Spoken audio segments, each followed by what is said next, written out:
نیکیاں کرنا بھی. ایک ساتھ دونوں چیزیں کسی میں موجود ہو تو وہ تقویٰ سونے پہ سہاگا ہو جاتا ہے. گناہوں سے بچنے کی شدت سے خواہش اور جستجو جدوجہد، اور نیکیاں کرنے کی شدت سے خواہش جدوجہد اور جستجو، یہ تقویٰ سونے پہ سہاگا ہے. اور یہی تقویٰ مطلوب بھی ہے. اسی وجہ سے تو اسی ضمن میں جو حدیث آتی ہے صحیح بخاری کا، آپ صلی اللہ علیہ وسلم کیا کہتے ہیں، اگر کوئی شخص تم میں سے نوجوان شادی کی استطاعت تو رکھتا ہے مگر کر نہیں پا رہا ہے، جوان ہو گیا، عمر ہو گئی، شادی کرنے کی طاقت تو رکھتا ہے مگر کر نہیں پا رہا ہے کچھ حالات کے تحت، تو اصل نے کہا کہ اس کو چاہیے فلیصم کہ وہ روزہ رکھے. کیوں روزہ رکھے؟ کیونکہ اگر وہ شادی کرنے کی طاقت ہے اس کے پاس، جوان ہو گیا ہے، شادی کر نہیں پا رہا ہے، تو زیادہ چانسز بڑھ جاتے ہیں گناہوں میں مبتلا ہونے کے. چاہے وہ نظر بازی ہو، چاہے غلط راستے کی طرف جانا ہو، چاہے غیر محرموں سے بات کرنا ہو، یا ایسے ماحول میں اٹھنا بیٹھنا ہو، اس کے چانسز زیادہ بڑھ جاتے ہیں. تو آپ صلی اللہ علیہ وسلم نے کہا کہ وہ روزہ رکھا کرے. کیا ہو رہا ہے فائدہ اس سے؟ اس روزے سے فائدہ یہ ہو رہا ہے کہ اس کے قدم جو غلط راہ کی طرف بڑھنے والے تھے وہ تھم جاتے ہیں. گویا کہ اس صحیح بخاری کی حدیث سے ایک نقطہ یہ معلوم ہوا کہ اگر کسی شخص میں تقویٰ نہیں ہے، اگر وہ چاہتا ہے کہ تقویٰ پیدا ہو تو روزہ رکھے. یہ تو عام دنوں کی حدیث ہے. عام دنوں میں اگر کوئی شخص روزہ رکھتا ہے تو اس کے اندر تقویٰ پیدا ہوتا جاتا ہے. اگر رمضان آ جاتا ہے جو کہ فرض ہے اور بڑا بابرکت پہنا ہے اس وجہ سے کیونکہ اس میں قرآن مجید نازل کیا گیا، اس کے اندر اگر کوئی شخص روزہ رکھے تو اس کے نہ جانے پتہ نہیں کتنے کتنے فائدے ہوں گے، اور یقیناً تقویٰ تو انشاءاللہ پیدا ہوگا ہی. تو اللہ کہتا ہے میں نے روزوں کو اس لیے فرض کیا ہے تاکہ تم میں تقویٰ پیدا ہو، لعلکم تتقون، تاکہ تم بچ سکو. ایک ترجمہ کیا ہے اس کا؟ تتقون، تاکہ تم بچ سکو. کس سے بچ سکو؟ گناہوں سے بچ سکو. کس سے بچ سکو؟ اللہ کی نافرمانی کرنے سے بچ سکو. کس سے بچ سکو؟ ایسے برے کام جس میں تم ملوث ہوا کرتے تھے اب نہ ہو، ان چیزوں سے بچ سکو. آیت نمبر 183 اور آیت نمبر 184 میں اللہ کہتا ہے ایام معدودات، ہے ڈرنے والو. رمضان کا مہینہ آ گیا تو بعض لوگوں کو ڈر اور ہیبت بھی آتی ہے، پتہ ہے ہوتا ہے ایسا. ہم نے بہت سارے لوگوں سے بات چیت کی تو ایسے بات سامنے آتی ہے ہچکچاتے ہوئے. رمضان آتا ہے تو قسم کی ہیبت بھی آتی ہے لوگوں کو، رمضان آ گیا. اللہ کہتا ہے ڈرو نہیں، ایام معدودات، گنتی کے چند دن ہے، وہ گنتی کے چند دن ہے. کیسے گزر جائیں گے پتہ بھی نہیں چلے گا. اگر تم میں تقویٰ ہے، اگر تم میں اللہ کا ڈر ہے، اگر تم میں نیکیاں کرنے کی جستجو اور خواہش ہے، اگر تم میں برائی سے بچنے کا جذبہ ہے، تو یہ دن کیسے گزر جاتے پتہ نہیں. ایک مہینہ ہونے بعد افسوس بھی کرو گے بہت جلدی گزر جائے. ایام معدودات، گنتی کے چند دن ہے. اس گنتی کے چند دن میں کرنا کیا چاہیے؟ ایک موٹی سی باتیں بتاتا ہوں جو عام طور پر کرنا چاہیے ہر عام و خاص کو. رمضان کا مہینہ آتا ہے، میں وہ باتیں بتا رہا ہوں جو ایک دم بیسک ہیں، ایک دم بیسک. اس کے لیے کوئی ہائی فائی چیزیں نہیں لگیں گی، کوئی زیادہ پلاننگ نہیں لگے گی. رمضان کا مہینہ آنے والا ہے تو یہ نیتیں کر لیں، یہ نیت کر لیں، اس بات کی کوشش کریں کہ انشاءاللہ العزیز رمضان میں ایک بھی نماز میری جماعت سے نہیں چھوٹے پورا مہینہ. بہت بڑا کام ہے صاحب، کیونکہ آپ کے سامنے آپ کا خود کا، آپ کی ذاتی زندگی کا 11 مہینے کا تجربہ ہے. بلا کسی ہچکچاہٹ کی بات کہہ رہا ہوں کہ آپ کے پاس 11 مہینے کا تجربہ ہے کہ آپ کی نماز 5 وقت تھی تو فرض تھی، جماعت سے ادا نہیں ہوتی. رمضان میں کرنا کیا ہے؟ جماعت سے ادا کرنا ہے. کیونکہ عام دنوں میں جبکہ رمضان نہیں ہوتے ہیں کبھی جماعت سے ہوتی ہے تو کبھی وقت کے اندر ہوتی ہے، قضا نہیں ہوتی. کبھی کبھی تو قضا بھی ہو جاتی. ایسا تہیہ کرے، ایسا پکا ارادہ کرے کہ انشاءاللہ العزیز ایک بھی نماز میری پورے 30 دن یا 29 دن جماعت کے بغیر نہیں ہوگی. اس میں حتی المقدور کوشش یہ کرے کہ انشاءاللہ تکبیر تحریمہ سے ہی رہوں گا. میں امام صاحب کے مصلی پہ جانے سے پہلے میں مسجد میں موجود رہوں گا. مسجد میں مشکل کام ہے نا، مگر بیسک ہے، بہت میں وہ باتیں بتا رہا ہوں جو بنیادیں ضروری ہے. میں کوئی ذکر و اذکار اور دعاؤں کی لمبی چوڑی فہرست آپ کہہ کے نہیں رکھ رہا ہوں، بالکل بنیادی باتیں آپ کہہ کے رکھ رہا ہوں جو اشد ضروری ہے، جس کے بغیر رمضان کا مزہ نہیں آتا ہے، بالکل نہیں آئے گا. آپ رمضان کے 1 یا 2 دن 2-4 گھنٹے مسجد میں خوب رو رو کر دعا کریں، ہاں پورے مہینے بھر کا انہوں نے کسر نکال لی، مزہ نہیں آئے گا. مزہ آئے گا تب، ایمان کا مزہ، روزے کا مزہ، رمضان کا مزہ، اسلام کا مزہ تب آئے گا جب آپ پورے، کم از کم کی بات کر رہا ہوں میں، کیونکہ ایام معدودات کا اللہ نے گنتی کے چند دن ہے، کم سے کم اس رمضان کے مہینے میں ایک بھی نماز بغیر جماعت کے نہ ہو. اس میں کیا کوشش کرنا ہے؟ امام صاحب مصلی پر جانے سے پہلے آپ مسجد میں رہیں تو انشاءاللہ تکبیر تحریمہ سے آپ کی نماز ہوگی. یہ وہ کام ہے جو 11 مہینے نہیں کر سکے، 11 مہینے نہیں کر سکے، آپ کرنا ہی ہے نا. ایک دم بیسک بتلا دیا جس سے بچ ہی نہیں سکتے ہے نا. اس کے ساتھ ایک اور بیسک چیز ہے، بنیادی چیز ہے، وہ کیا ہے؟ ان سے تھوڑا زیادہ سدریفائڈ لوگ، تھوڑا زیادہ سدھرے ہوئے، ان کے لیے جو بالکل نمازیں پڑھتے ہی نہیں تھے، یا پھر قضا کر کر کے پڑھتے تھے، یا کبھی 4 وقت، کبھی 1 وقت، کبھی 2 وقت، ان کے لیے میں نے کہا کہ ایک بھی نماز جماعت کے بغیر نہیں ہونا چاہیے ہے نا. یا ان کے لیے جو جن کی 5 وقت کی نمازیں ہوتی ہی ہیں غیر رمضان میں، ان کے لیے کیا ہے کہ ہر فرض نماز کے ساتھ میں پہلے آقا صلی اللہ علیہ وسلم نے کچھ سنتیں سکھائی ہے پڑھنے کی. سنتوں کی بات کر رہا ہوں، لمبی چوڑی نفلوں کی بات نہیں کر رہا ہوں، سنتوں کی. ان سنتوں کو ادا کرنے کا تہیہ کرے، ارادہ کرے، پکا کرے. کیوں؟ کیونکہ جو شخص یہ ارادہ کرے میری ایک بھی نماز بغیر جماعت کے نہیں ہوگی، تو وہ کب پہنچے گا مسجد میں؟ امام صاحب کے مصلی پر جانے سے پہلے پہنچے گا. امام صاحب کے مصلی پر جانے سے پہلے پہنچے گا. اگر وہ 1-2 منٹ پہلے پہنچ جائے تو اس کی 2 رکعت نماز ہو سکتی ہے، جو کہ سنت ہے. جیسے فجر میں پہنچا، سحری کھا کر سو جانے کے بجائے اگر وہ مسجد پہنچ جائے تو 2 رکعت اس کی ہلکی پھلکی 2 رکعت سنت ہے انشاءاللہ ہو جائے گی. ہر روز 2 رکعت سنت پڑھنے میں کوئی پریشانی نہیں ہے، کوئی مشکل بھی نہیں. اسی طرح ظہر میں 4 منٹ پہلے پہنچ جائے. آپ صلی اللہ علیہ وسلم نے ضمانت دی ہے، گارنٹی دی ہے جنت کی، اگر کوئی شخص ظہر سے پہلے 4 رکعت سنت پڑھ لے. ظہر سے پہلے 4 رکعت سنت، ظہر کے فرض کے بعد 2 رکعت سنت. مسجد میں رکے ہی ہے، 4 رکعت فرض پڑھی ہے تو اور 2 رکعت سنت پڑھنے میں کیا ہے؟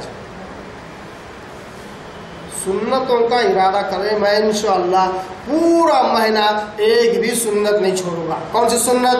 وہی بتلا دیتا.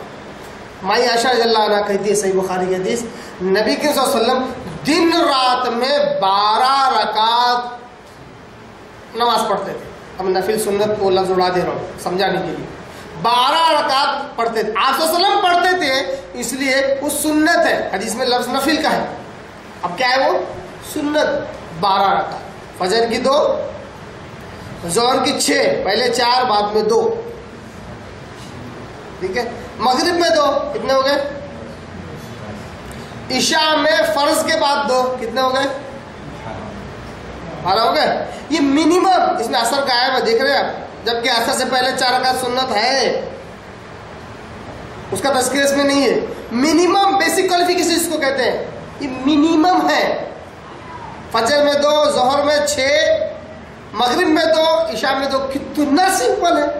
فجر میں صرف 2، ظہر میں 6. ارے فری بھی ہے، لوگ سو جاتے ہیں ظہر میں، 6 رکعت پڑھنے میں کیا ہے. پھر مغرب کے بعد صرف 2، عشاء کے بعد 2. عشاء میں تو تراویح پڑھنا ہی ہے، 2 تو پڑھیں گے انشاءاللہ. ہے نا. عشاء میں تو 2 کی بڑی آسانی ابھی سے مل گئی. تو جو لوگ غیر رمضان میں 5 وقت کی نماز پڑھتے رہے وہ پکا ارادہ کرے کہ انشاءاللہ سنت ایک بھی نہیں چھوٹیں گی. بیسک بتلا رہا ہوں، بالکل بنیادی. ٹھیک ہے. اب اس کے ساتھ ساتھ کوئی بھی 2 نمازیں چننے کا، کوئی بھی 2 نمازیں جو آپ کو اس میں آپ کو سہولت ہے، ان 2 نمازوں کے بعد کوشش اس بات کی کریں کہ مسجد میں آپ قرآن لے کر بیٹھ جائیں. اگر آپ کو تجوید آتی ہے تو 2 نمازوں میں سے ایک نماز میں آپ قرآن کی تلاوت کریں گے، بھلے ہی وہ ایک ہی رکوع کی نہ ہو. زیادہ کی بات نہیں کر رہا ہوں میں وہ چیزیں بتلا رہا ہوں جو بالکل بیسک اور بنیادی اور ہلکی پھلکی ہیں، بغیر کسی پریشر اور دباؤ کے. اگر آپ کو تجوید آتی ہے ایک ہی رکوع سے ہی آپ قرآن کی تلاوت کریں، صرف 1 مہینہ کرنا ہے. سمجھ میں آ رہی؟ یہ ارادہ کر رہے ہیں آپ انشاءاللہ پورا یہ قرآن ختم کر دوں گا، نہیں کرے تو انشاءاللہ ثواب ضرور ملے گا. مگر ایسا ارادہ جس میں فیل ہو جائے اس سے بہتر ہے سمپل ہلکا پھلکا کام کرو. ایک ہی رکوع پڑھو، تجوید آتی ہے ماشاءاللہ، ایک ہی رکوع پڑھو، جتنا ہوگا ہوگا. مگر یہ جو روٹین ہے یہ آپ کو انشاءاللہ بعد میں بڑی فائدہ مند ہوتی ہے. آپ کو معلوم ہے بارہا سنتے ہیں ہم کہ رمضان کے مہینہ ٹریننگ کے لیے آتا ہے، ٹریننگ کے لیے. اب ٹریننگ کے لیے آتا ہے تو ٹریننگ سے اس کو کمپیریبل کر کے دیکھو. جو فوجی ہوتا ہے اس کا یہ نہیں ہوتا ہے وہ کتنی ایکسرسائز کر رہا، پر یہ ہوتا ہے کہ وہ ٹائم ٹو ٹائم کر رہا.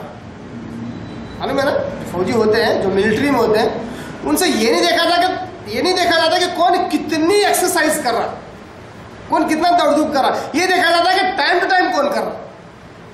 مثال کے طور پر 4 بجے اٹھنا تو 4 بجے اٹھنا ہی، آدھے گھنٹے میں نہا کے باہر نکلنا تو آدھے گھنٹے کے اندر باہر نکلنا ہی نہا کے. اس کے بعد 1 گھنٹہ جاگنگ کر کے آنا تو 1 گھنٹہ آنا. ایک آدمی 4 گھنٹے جاگنگ کر کے آنا تو اس کا جو ہوتا ہے نا لیفٹیننٹ اس کو نکالے ڈالتا. کیوں؟ ارے 1 گھنٹے میں جاگنگ کر کے آنا 4 گھنٹے نہیں صاحب میں نے کچھ زیادہ کر لیا، تیرے پاس سے رکھ جا تو گھر پہ بول. ایسا ہم بھی کیا کرتے ہیں رمضان میں، جہاں 1 آدھ رکوع پڑھنا ہے آج تو 2 پارے پڑھ کے جھوٹوں گا اور دوسرے دن ٹھوس اللہ نکال دیتا. ارے توفیق ایسی لوگ کہ تھوڑا اور زیادہ دن تک کیے جائے. اس لیے تو حدیث میں وہ اعمال کی بہت زیادہ فضیلت ہے. اللہ کو وہ عمل آپ وسلم خود کہتے ہیں اللہ تبارک تعالیٰ کو وہ عمل بہت زیادہ پسند ہے جو تھوڑا کیا جائے مگر ہمیشہ کیا جائے. 1 رکوع پڑھنا آسان کام ہے نا، الحمدللہ. ہر روز کوئی بھی 1 نماز کے بعد 1 رکوع پڑھنا ہے. عربی جس کو تجوید آتی ہے، اس کو تجوید نہیں آتی ہے، قرآن صحیح پڑھنے کا طریقہ نہیں معلوم ہے، بڑا بدبخت ہے وہ شخص. اب وہ کیا کرے 2 نمازیں چننا ہے نا. دونوں نماز کے بعد وہیں مسجد میں بیٹھے بیٹھے اپنی مادری زبان اس کا ترجمہ پڑھنا ہے ایک ہی رکوع سے ہی. پورا قرآن ختم ہونا ضروری نہیں. میں وہ چیزیں بتا رہا ہوں جو بنیادی ہے. میں اننیسیسری کوئی ٹارگیٹ دے کر تم کو ٹینشن نہیں دینا چاہتا. ٹارگیٹ کیونکہ میرا کام نہیں ہے، میں کوئی آپ کا مارکیٹنگ مینیجر نہیں ہوں کہ آپ کو ٹارگیٹ دے کر بھگاؤ 1 مہینہ. میرا مقصد یہ ہے کہ آپ تھوڑا کرو مگر اچھا کرو، اس میں مزہ آئے، سکون ملے، ایمان تازہ ہو جائے. تو 2 نمازوں میں سے 5 وقت کی نمازیں 2 نمازیں چننا ہے اور اس قرآن کو ترجمے سے پڑھنا ہے جتنا بھی ہوگا انشاءاللہ. اگر آپ میں واقعی وہ گٹس ہے کہ آپ قرآن کو 1 رمضان میں پورے 1 مہینے میں اگر آپ پورا 1 ترجمے سے ختم کر سکتے ہیں تو بہت ہی بڑھیا ہے، بہت ہی اچھی بات ہے، خوشی کی بات ہے. میں تو کہوں گا کہ زندگی میں اگر کوئی اس نے اچھا کام کیا تو وہ یہی کیا کہ اس بار رمضان میں 1 ترجمے سے ختم کر دیا پورا. کتنا سمجھ میں آیا دیٹ از امٹیریل. کتنا سمجھ میں آیا، کتنا سمجھا، کتنا عمل کیا، اس سے کوئی مطلب ہی نہیں. اگر آپ ایک بار اگر قرآن ترجمے سے ختم کر سکیں اس بار رمضان میں تو ماشاءاللہ میں کہوں گا زندگی میں آپ نے سب سے پہلا اچھا کام کیا.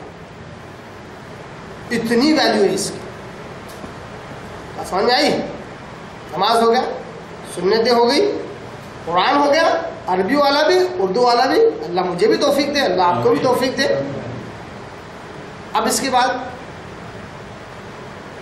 زیادہ ایک ایکسٹرا چیز کرے تو بہت اچھا ہے، کوئی حرج نہیں. اتنا کر لے تو کافی الحمدللہ انشاءاللہ 1 مہینہ بہت فائدہ مند رہیں گے انشاءاللہ. ایکسٹرا چیز کیا ہے؟ رمضان میں اپنے اپنے علاقے میں جگہ جگہ قرآن مجید کے درس ہوتے ہیں. کیا ہوتے ہیں؟ درس، قرآن مجید کے درس، بیانات نہیں، قرآن مجید کے درس، وہاں جائیں کہ رمضان کا جو ماحول ہے نا، اس میں انسان کا دل اتنا نرم ہوتا ہے، اتنا نرم ہوتا کہ اچھی چیز جلدی ہضم ہو جاتی، ورنہ عام دنوں میں اچھی چیز پر انسان R&D کرتا، کیا کرتا؟ ریسرچ اینڈ ڈیولپمنٹ کرتا، تحقیق کرتا، صحیح ہے کہ نہیں ہے، 10 لوگوں سے پوچھتا بھی صحیح ہے کہ نہیں، تب جا کے ہضم کروں کہ نہیں کروں، یہ بھی سوال کھڑا رہتا۔ رمضان میں کیا ہوتا؟ اللہ تعالیٰ کی توفیق اتنی رہتی، ہدایت کی بارش اتنی برستی رہتی کہ دل اتنا نرم رہتا کہ سنتے ہی بولتا یار اچھی چیز ہے، قبول کر لیتا۔ تو ایسے دروس میں جانے کا ایک فائدہ یہ ہوتا، ایسے دروس میں جانے کا ایک فائدہ ہوتا کہ بہت ساری چیزیں ایک نچوڑ کے طور پر ہمارے سامنے آ جاتی، ایک علم میں اضافہ ہو جاتا، نئے نئے کام کرنے کا دین میں ایک جستجو پیدا ہو جاتی۔ یہ دروس میں جانا چاہیے۔ اس کے ساتھ جو لوگ الحمدللہ یہ کر لے، یہ کر سکے، تو کچھ سمپل سے اذکار بتاتا ہوں۔ تو یہ کہ ہر نماز کے بعد جہاں فرائض پڑھ رہے ہیں، کوئی فرض یا سنت ادا کر رہے ہیں، میں نفل کا ذکر نہیں کر رہا ہوں، نفل آپ اس کے بعد وقت ملا تو ضرور آپ پڑھیے جتنے پڑھنا چاہتے ہیں، بنیادی چیزیں میں نے بتلایا۔ ایک عمل بتلاتا ہوں اذکار میں جو رمضان بھر انشاءاللہ ہم پکڑ کے رہیں گے۔ اتنا آسان ہے کہ میں کہوں گا کہ آپ غیر رمضان میں بھی اس کو پکڑے رہیں گے۔ کیا ہے؟ ہر نماز کے بعد، چاہے فرض ہو، چاہے سنت ہو، چاہے نفل ہو، 10 مرتبہ سبحان اللہ، 10 مرتبہ الحمدللہ، 10 مرتبہ اللہ اکبر۔ کتنا سمپل ہے، زیادہ نہیں بولا میں نے، 10 مرتبہ 10 ٹائمس، 10 مرتبہ سبحان اللہ، 10 مرتبہ الحمدللہ، 10 مرتبہ اللہ، ہر نماز کے بعد پڑھنا ہے۔ سمپل ہے، آسان ہے، زیادہ دماغ بھی نہیں بہکے گا، ادھر ادھر ڈائیورٹ نہیں ہوگا، 10 مرتبہ بس۔ انشاءاللہ اگر اتنا بھی ہم رمضان میں کریں اپنی ذات کے اعتبار سے، باقی کا جو قیام اللیل ہے وہ ایکسٹرا ہے، آپ جائیے اس میں محنت کیجئے، رات میں جاگیے، اس وقت جو بیانات ہوں گے اس میں شریک ہوئیے، آپ جو دروس ہوں گے اس میں شریک ہوئیے، اور جو بھی عبادتیں ہوں گی شب قدر کے تعلق سے اس میں بھی آپ محنت کیجئے، مگر بنیاد جو چھوٹے نہیں۔ جیسا ایک آدمی ہے شب قدر ہے بلکہ پورا رات جاگا اور فجر میں غائب ہے، ایسا آدمی بیکار ہے۔ کیوں؟ رات بھر عبادتیں کیا اور دن میں کیا کرا؟ بکیٹ پھر الٹی کر دیا، رات بھر بکیٹ بھرا، صبح اٹھ کے بکیٹ الٹی کر دیا، کوئی فائدہ ہے؟ نہیں۔ تو اس لیے سمپل ایک دم سیدھے سادے ہلکے پھلکے اعمال اپنائیے جو پورا مہینہ کام آئے، چاہے وہ شب قدر ہو یا نہ ہو، مطلب وہ چاہے تاغرات ہو چاہے وہ تاغرات نہ ہو، تب بھی آپ کا عمل آپ سے نہ چھوٹے، ایک دم سمپل ہے، اس کا ارادہ کیجئے۔ تو اللہ کہتا ہے ایام معدودات، یہ گنتی کے چند دن ہیں، فمن کان منکم مریضا او علی سفر، اللہ کا احسان بھی ہے اس امت پر۔ اللہ کہتا ہے کہ دیکھو میں بڑا رحیم ہوں، میری رحمت میرے غضب پر غالب ہے۔ کیا کہتا اللہ؟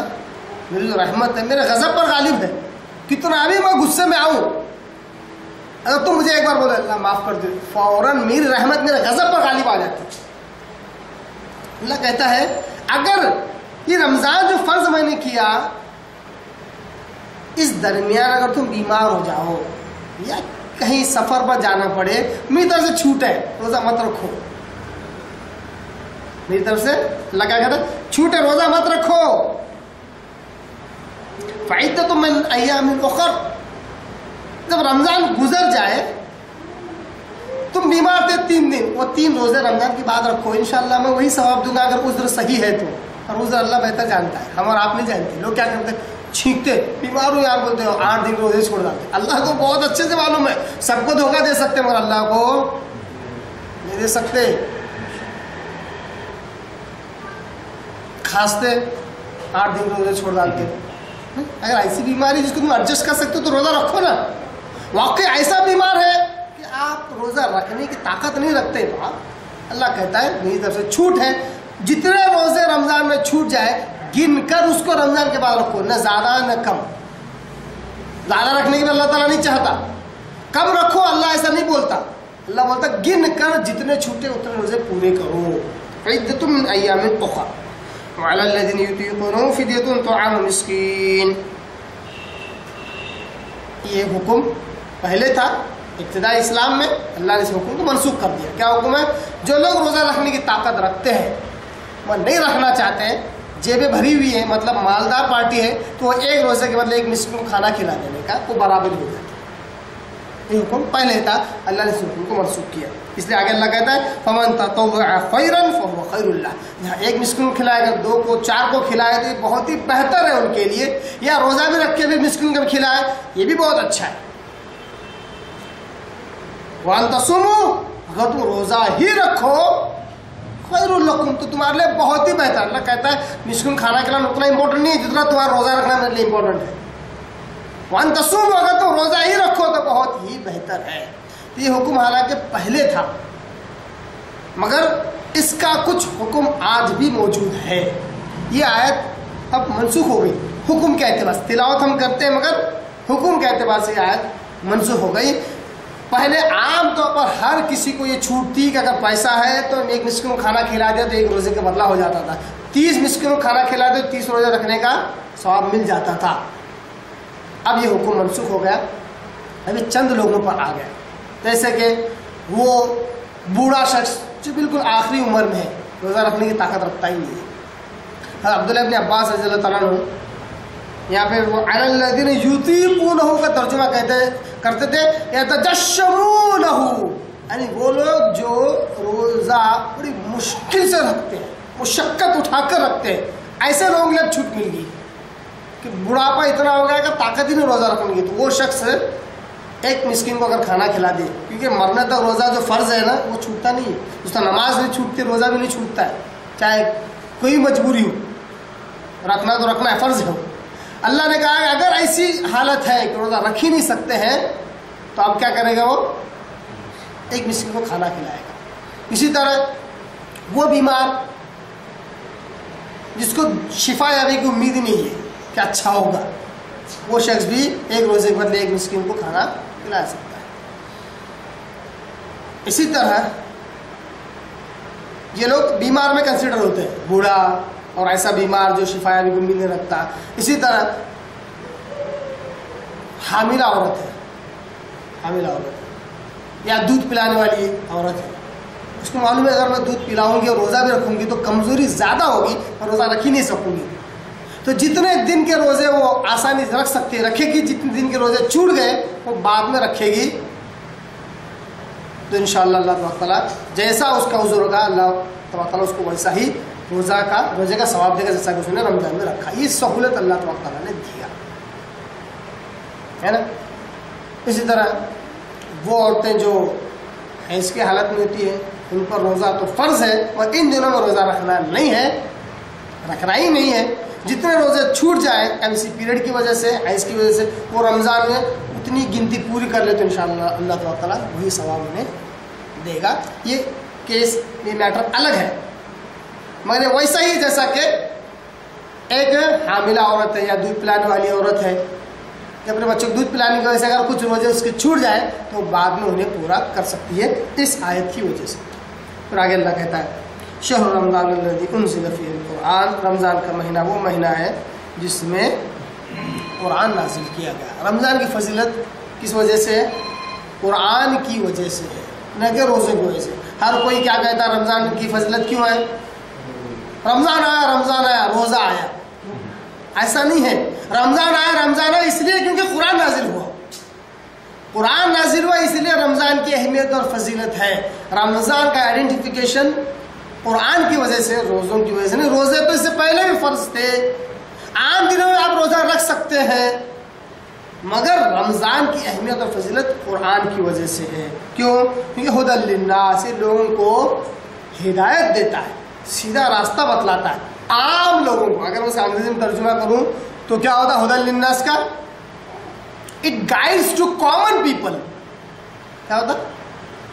عام لوگوں کو یہ راستہ بدلا. اب لوگ کتنا غلط پروپیگنڈا کرتے ہیں قرآن کے تعلق سے, کہتے ہیں یہ صرف علماؤں کو ہدایت دیتا ہے, علماؤں کی رہنمائی کرتا ہے, صرف علماؤں کو سمجھ میں آتی ہے. غلط پروپیگنڈا ہے قرآن کے خلاف. ہدی للناس، عام لوگوں کو یہ ہدایت دیتا ہے، وبینات من الہدا، آزما کر دیکھ لو، اللہ کہتا ہے اس میں ہدایت کی کھلی کھلی باتیں، یعنی ایک بالکل انگوٹا چھاپ اگر تھوڑا بہت پڑھنا سیکھ جائے اس کے بعد پڑھے، ایسا راز اور رموز اس کو قرآن میں ملیں گے، اللہ ایسا علم کسی اگر بڑے سے بڑے گرو کے پاس جاتا، استاد پاس جاتا تو وہ بھی ایسا علم نہیں دے سکتا جیسا قرآن دے رہا ہے، اس کو بھی سمجھ میں آ جاتا ہے۔ بینات من الہدا، ہدایت کی بالکل واضح اور کھلی کھلی باتیں اس میں موجود ہیں۔ والفرقان، اتنا ہی نہیں، جو قرآن کو پڑھتا ہے اس کے اندر حق اور باطل کی تمیز آ جاتی ہے۔ قرآن خود حق اور باطل کے درمیان فرق کرنے والی کتاب، جو قرآن پڑھتا ہے بولتا ہے یہ حق ہے، یہ باطل ہے، یہ شرک ہے، یہ بدعت ہے، یہ توحید ہے، پہچاننا شروع کرتا ہے۔ کسی کے انجیکشن دینے کی ضرورت نہیں ہے، کسی کے پن کرنے، لوگ کیا بولتے ہیں، اچھا ایسا بول رہا تو کس کے ساتھ اٹھ رہا بیٹھ رہا، کون سکھا رہا تیرے کو، کسی کے سکھانے کی ضرورت نہیں، جو قرآن پڑھتا ہے بولتا ہے یہ شرک ہے، یہ بدعت ہے، یہ کفر ہے، یہ توحید ہے، یہ صحیح بات ہے، کیوں قرآن سکھاتا رہتا ہے اس کو۔ قرآن سکھا رہا مطلب براہ راست اللہ تبارک و تعالیٰ اس کی رہنمائی کر رہا۔ آج لوگ انسان سے اتنا ڈر رہے، ارے ان کے پاس مت جا وہ گمراہ کر دیں گے، ان کے پاس مت جا وہ کچھ تو سکھا دیں گے، ارے سکھانے والا اللہ بیٹھا ہوا ہے۔ یقین جانے میری بات پر کہ جتنا اللہ تبارک و تعالیٰ رہنمائی کرتا دین کے تعلق سے اچھے خیالات ڈال کے، انسان بھی نہیں کرتے اتنا۔ انسان تو بڑی محدود محنت کر رہا ہے، بڑی محدود، جتنا زبردست محنت اللہ تبارک تعالیٰ انسان کی تربیت میں رہنمائی میں کر رہا کوئی نہیں کر رہا۔ ایک آدمی مسجد کے ایک دم کونے میں، گھر کے کسی کونے میں قرآن ترجمے سے پڑھ رہا، اتنی باتیں اس کے ذہن میں آتی ہیں جتنا ایک اگر زبردست عالم مفتی 10 گھنٹے پوری علمی تحقیق کے ساتھ اگر بات کرے تو وہ باتیں نہیں بیان کر سکتا جو باتیں اللہ تعالیٰ اس کے دل و دماغ میں ڈالتا ہے۔ یہ اللہ کی طرف سے رہنمائی ہوتی ہے۔ اب لوگ بولتے ہیں اللہ قرآن پڑھے گا تو گمراہ ہو جائیں گے، اللہ پر الزام ہے اللہ گمراہ کرتا ہے۔ خود اللہ گمراہ نہیں کرتا، جو اللہ کتاب پڑھے گا اللہ سے ڈرتا ہے تو اللہ تعالیٰ اس کو ہدایت دے گا، جو اللہ کتاب پڑھے گا اس میں اگر کیڑے نکالنا چاہتا تو اللہ اسی کتاب سے اس کو گمراہ بھی کرے گا۔ جہاں چاہ وہاں راہ، چاہت ہی نہیں ہے اس سے ہدایت حاصل کرنا تو اللہ کیوں ہدایت دے گا؟ جہاں چاہت ہوگی اللہ تعالیٰ اس سے راز اور رموز نکالتا ہے۔ بہت ساری باتیں ہیں، آئیے اس کا صرف لفظی ترجمہ کر کے اور چند باتیں آپ کو، جنرل باتیں آپ کہہ کے رکھتا ہوں۔ آگے اللہ کہتا ہے فَمَنْ شَهِدَ مِنْكُمُ الشَّهْرَ فَلْيَصُمْ، جو پہلے آیت تھی کہ جو کوئی طاقت رکھتے روزہ نہیں رکھنا چاہتا تو ایک مسکین کھانا کھلا دے، وہ حکم منسوخ ہو گیا، اس کے بعد یہ آیت نازل ہو گئی فَمَنْ شَهِدَ مِنْكُمُ الشَّهْرَ فَلْيَصُمْ، اب جو کوئی رمضان کا مہینہ پائے وہ ضرور روزہ رکھے، یہ حکم ہوتا ہے، یہ ناسخ ہے۔ آگے اللہ کہتا ہے فَمَنْ كَانَ مَرِيضًا أَوْ عَلَى سَفَرٍ فَعِدَّةٌ مِنْ أَيَّامٍ أُخَرَ، پھر اللہ تعالیٰ وہی بات کہتا ہے اب بھی رمضان کے روزے فرض ہونے کے باوجود بھی اگر کوئی بیمار ہے یا سفر کی حالت میں اور نہیں رکھتا ہے یا نہیں رکھنا چاہتا ہے تو وہ روزے بعد میں گن کر پورے کرے۔ یہ اللہ تبارک تعالیٰ کی طرف سے چھوٹ ہے۔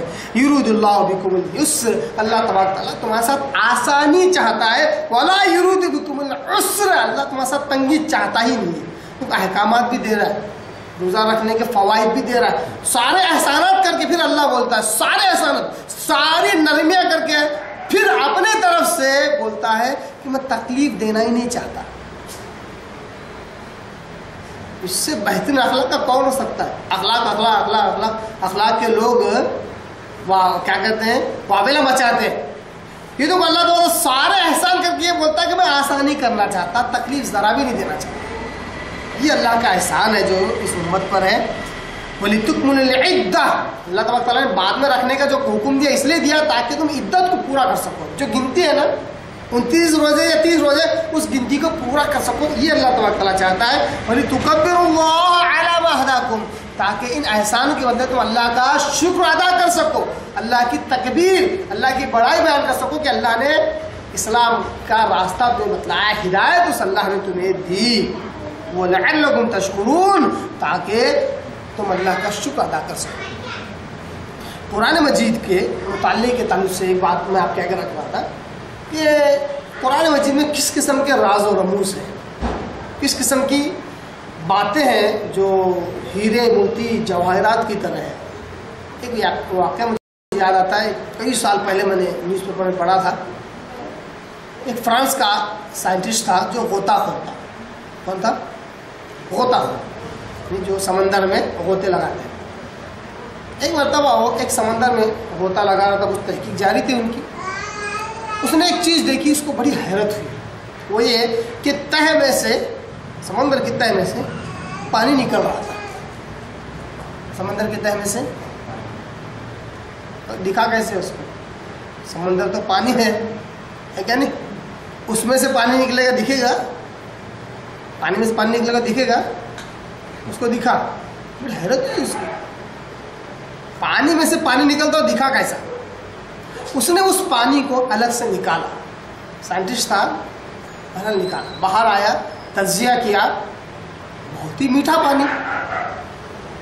سمندر جو کہ بالکل کھاری اور نمکین پانی، کئی سالوں سے، سمندر کئی سالوں سے ہے نا. اگر پوری زمین کو اگر 3 حصے کیا جائے، 2 حصے صرف پانی ہے سمندر کا، کھارا پانی. ایک حصہ زمین ہونے کے باوجود اللہ تعالیٰ میٹھا پانی پلا رہا ہے انسانیت کو. سوچو کتنا بڑا احسان ہے اللہ کا. ایک ہی حصہ زمین ہے، پورا کھاری پانی ہے. وہی کھاری پانی اوپر جاتا تو فلٹر ہو کے ایک دم پاش پیور کوالٹی والا میٹھا پانی اللہ تعالیٰ برساتا ہے. یہ اللہ کا احسان ہے نا.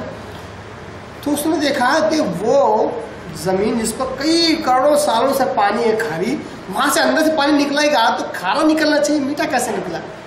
بڑی تشویش ہوئی اس کو. اتفاق سے ایک عالم سے اس کی ملاقات ہوئی. غالباً سعودی کو کوئی عالم ایسا لکھا ہوا تھا. بات چیت کرتے اس نے کہا کہ میرے ساتھ ایک ایسا عجیب و غریب معاملہ ہوا. تو انہوں نے کہا کیا ہوا؟ تو کہا ایسا ایسا تحقیق کر رہا تھا میں، تو سمندر کے اندر سے میں نے کچھ ایسے فوارے دیکھے جو میٹھے پانی کے تھے. انہوں نے بڑی آرام سے کہا یہ کون سی بڑی بات ہے، اللہ تعالیٰ قرآن میں خود کہتا ہے مرج البحرین یلتقیان، ہم نے 2 نہریں اس طرح جاری کر دی کہ دونوں آپس میں ایک دوسرے سے ملتی نہیں ہیں مگر دونوں ایک ساتھ ملی ہوئی نظر آتی ہیں. بینہما برزخ لا یبغیان، ان دونوں کے درمیان ایک آڑ ہے جو انہیں ملنے نہیں دیتا. ایسے کلیئر کٹ الفاظ جب سنے تو کہا کیا ہے؟ کہا قرآن کی آیت ہے. کون سی قرآن؟ یہ قرآن. اس میں اس بات کا ذکر ہے. اور اللہ آگے بھی کہتا ہے کہ ایک میٹھا ہے اور ایک کھاری ہے پانی. میں نے تو آیتیں پڑھی سورہ رحمان کی ہے، اور اسی طرح سورہ فاطر وغیرہ میں بھی ہے. اللہ مطلب باقاعدہ اللہ نے کہا کہ ایک میٹھا ہے ایک کھاری ہے. اس کو بڑی حیرت ہوئی. اس نے پڑھنا شروع کیا. 1 سال کے اندر کیا نکلا پتا اس کے منہ سے؟ اس کے منہ سے نکلا اشہد ان لا الہ الا اللہ وحدہ لا شریک لہ واشہد ان محمد عبدہ ورسولہ. میں گواہی دیتا ہوں کہ اللہ کے سوا کوئی معبود نہیں، وہ ایک ہے، اس کا کوئی شریک نہیں. اس بات کی گواہی دیتا ہوں محمد صلی اللہ علیہ وسلم اللہ کے بندے اور رسول ہیں. مسلمان ہو گیا. ایک چیز، غیر مسلموں کو اسلام کی ایک آیت ہدایت پر لے کے آ سکتی ہے. یہ تو مسلمان ہیں، ان کے پاس پورا قرآن موجود ہے، یہ ہدایت پہ کیوں نہیں آ سکتے؟ انشاءاللہ العزیز رمضان کا مہینہ آ رہا ہے، ضرور مسلمان ہدایت پر آئیں گے اگر اس کتاب سے فائدہ اٹھا لیں. اللہ سے دعا کرتا ہوں اللہ تعالیٰ ہمیں اسلام کو سمجھنے کی توفیق عطا فرمائے، قرآن کو سمجھنے کی توفیق عطا فرمائے، اس پر عمل کرنے کی توفیق عطا فرمائے. وآخر دعوانا ان الحمد للہ رب العالمین.